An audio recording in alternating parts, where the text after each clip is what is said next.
Hi friends, എല്ലാവർക്കും S A ഫുഡിലേക്ക് സ്വാഗതം. ഞാനിവിടെ ഉണ്ടാക്കാൻ പോകുന്നത് സദ്യയിലെ പ്രധാന വിഭവമായ പുളിങ്കറിയാണ്. നമ്മളെ വീട്ടിൽ എപ്പോഴും ഉണ്ടാകുന്ന 3-4 ഇൻഗ്രീഡിയൻസ് മതി ഈ പുളിങ്കറി ഉണ്ടാക്കാൻ. ഞാനിവിടെ എടുത്തേക്കുന്നത് 2 ചെറുനാരങ്ങ വലുപ്പത്തിലുള്ള പുളിയാണ്. അത് നമ്മൾ കുറച്ച് ചൂടുവെള്ളത്തിൽ ഒഴിച്ച് വെച്ചാൽ നന്നായിട്ട് പിഴിഞ്ഞ് കിട്ടും.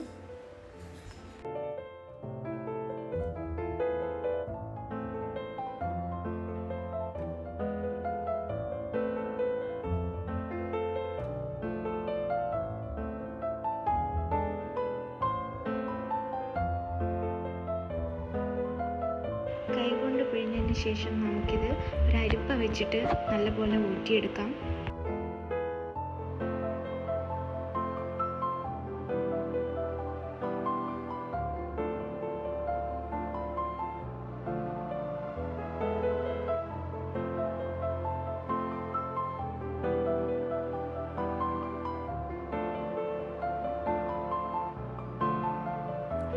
ഇനി നമുക്കിത് കുറുകാൻ വെക്കാം.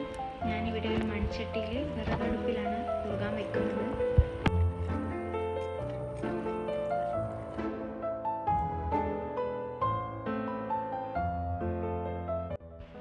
കൂടുതലായിട്ട് നമ്മൾ അടുപ്പ് കത്തിക്കാൻ പാടില്ല. ഇത് പതച്ച് പൊങ്ങാനുള്ള സാധ്യത ഉണ്ട്. അതുകൊണ്ട് ചെറുതായിട്ട് കത്തിക്കുക. ഗ്യാസ് അടുപ്പിലാണെങ്കിൽ സിമ്മിലിടുക. എന്നിട്ട് നന്നായിട്ട് ഇളക്കി കൊടുക്കുക.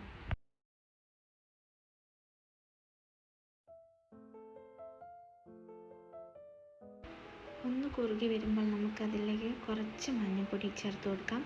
എന്നിട്ട് അതിലേക്ക് കുറച്ച് ഉപ്പും ഒരു നുള്ളു ഉപ്പും ചേർത്ത് കൊടുക്കുക. എന്നിട്ട് നന്നായിട്ട് ഇളക്കാം.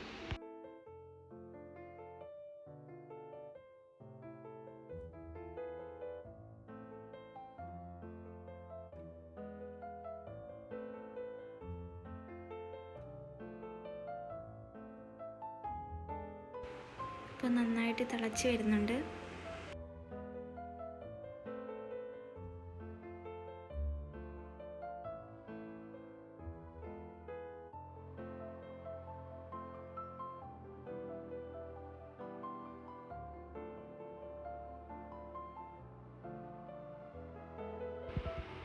തിളച്ച് ഒന്ന് വറ്റി വരുമ്പോൾ നമുക്ക് അതിലേക്ക് ഒരു കുഞ്ഞി കഷ്ണം ശർക്കര ചേർത്ത് കൊടുക്കാം.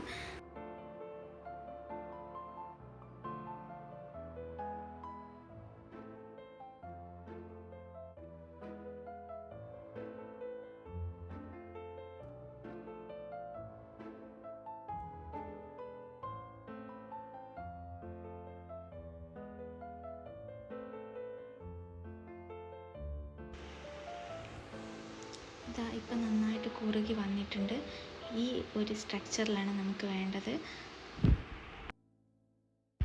ഒരു ചട്ടി ചൂടായതിന് ശേഷം അതിലേക്ക് വെളിച്ചെണ്ണ ഒഴിച്ച് കടുക് പൊട്ടിച്ച് ഇഞ്ചി, വെളുത്തുള്ളി, പച്ചമുളക്, കുറച്ച് കറിവേപ്പിൻ്റെ ഇല ഇതെല്ലാം കൂടി ചേർത്ത് നന്നായിട്ട് ഇളക്കി കൊടുക്കുക. ഒന്ന് മൂത്ത് വന്നാൽ മതി. അധികം ബ്രൗൺ കളർ ആവൊന്നും വേണ്ട.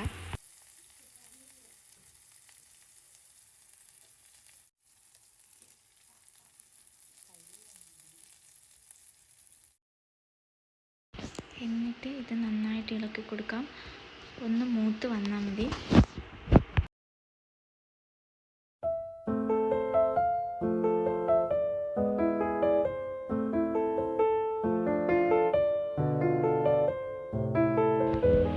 വറവ് റെഡി ആയിട്ടുണ്ട്.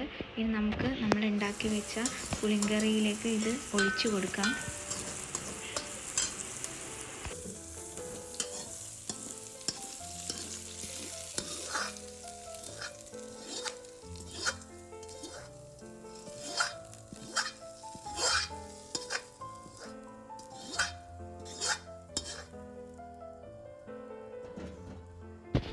ഇത്രയേ ഉള്ളൂ, നമ്മുടെ ടേസ്റ്റിയായ പുളിങ്കറി ഇവിടെ റെഡിയായി.